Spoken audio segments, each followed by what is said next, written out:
good day. It's Mike. Welcome back to Mike's Diabetes World. Let's take a look at my numbers and see how they're comparing with yours. Today, I haven't been feeling well, as I haven't been for the last little while. Current blood sugar is sitting at 14.5. I have an arrow pointing, which means that it's heading up. I'll probably be up higher within the next half hour. Okay, shows that I've been climbing slowly all morning. Corrections have been working away. Let's take a look. Little bits of correction showing all the time. So I took a correction. I took 7 units, and that'll hopefully bring down my blood sugar quite quickly. It's plus, eh?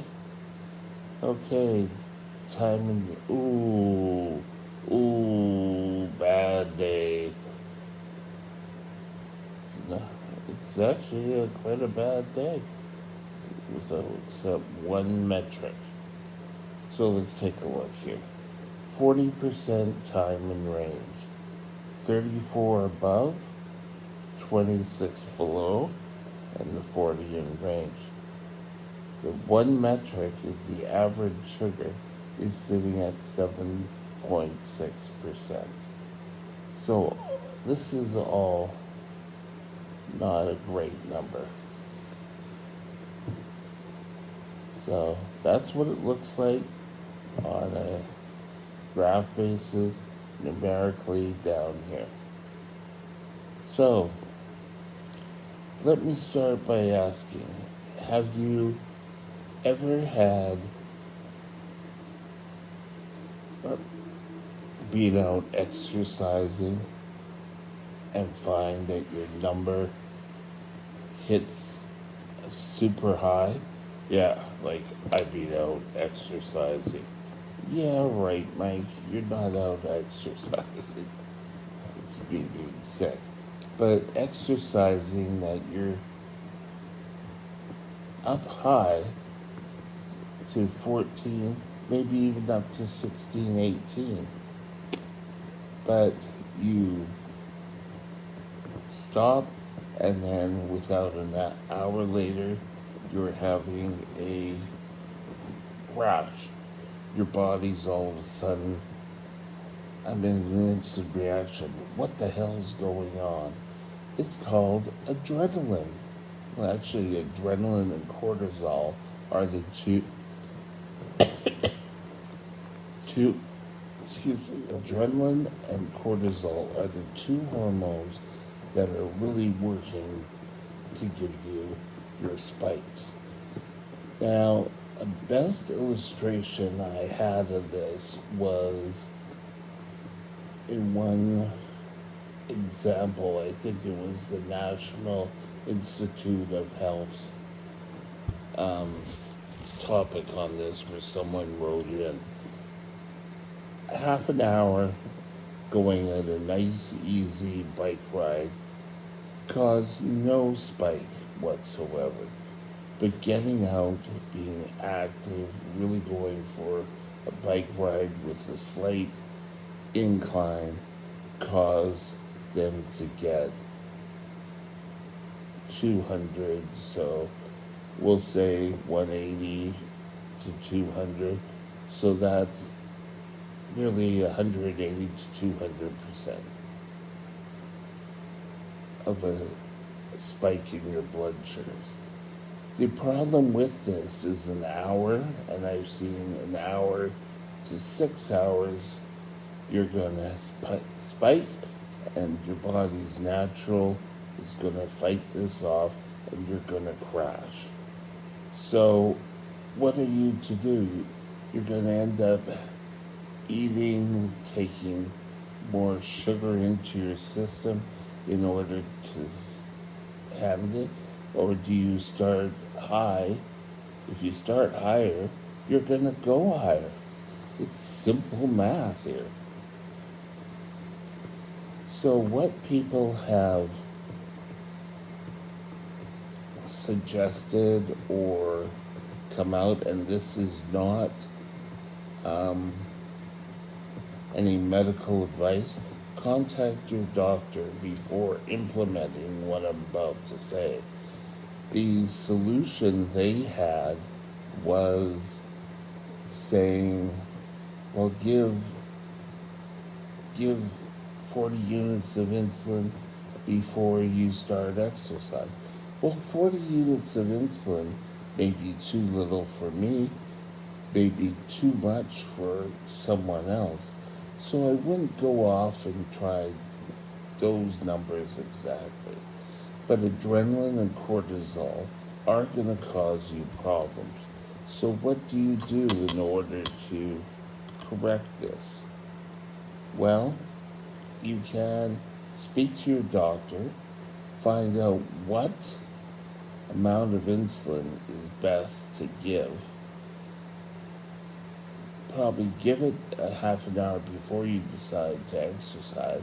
It's sort of like the same idea as when you're going to eat food. And do your exercise, but then be careful about an hour after you eat and make sure that you have a snack available. So if you are starting to sweat for no reason, or your eyesight, my eyesight used to do something weird, but whatever symbols you have, my hand used to go numb, and that used to be a symbol to me. Oh, my blood sugar is going low. If I didn't tend to it, I would start to have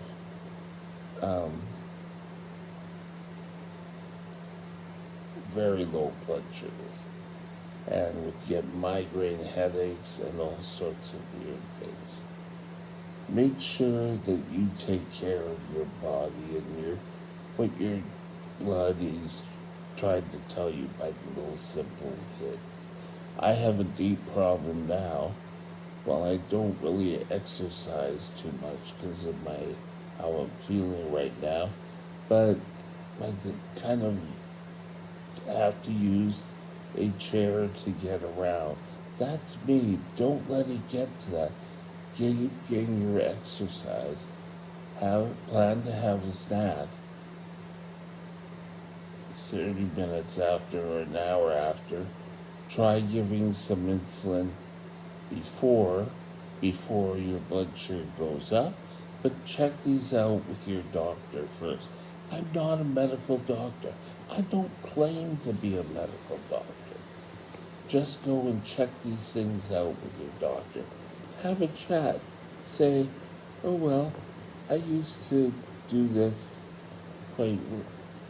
I listened to this on the internet and just wanted to see if this would work for me. The worst thing your doctor is going to say is, no, I don't think that's going to work for you. But be patient, be vigilant. Now, I like the idea of 30 minutes before giving yourself some insulin, but make sure while you're exercising, and this is always the case, that you have sugar, some sort of sugar. I used to like, years ago, it didn't really taste like anything, but it was a gel that was kind of in a glue bottle that was glucose. And I used to, if I had to and had a low, you'd use about a third of the tube, and it would bring up my blood sugar fairly quickly. And that was one of the best things. There used to be tablets. There's now Dex4 kind of tablets that you take 4 of them and they will bring up your blood sugar. They come in many different flavors. But that's a good to have in your pack while you're exercising.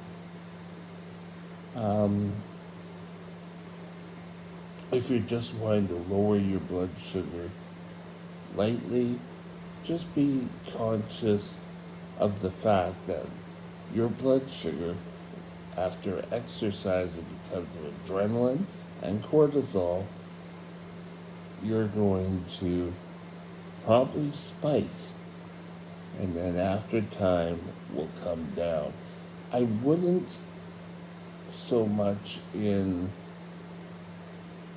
worry about giving your insulin while you're at high until about an hour to maybe 2 to 3 hours after. If you're still high, then I'd take insulin. But if you spike and you come right down after exercising, then that's probably not the best course of action for you. But keep aware of all these things. Being a diabetic can be difficult. It's not a faint of heart disease. You're constantly having to fight and check out for things. Be conscious of this. It's important. With that, have a great day, and we'll talk later. Bye now. My email address is mikesdiabetesworld@gmail.com. All one line. Drop me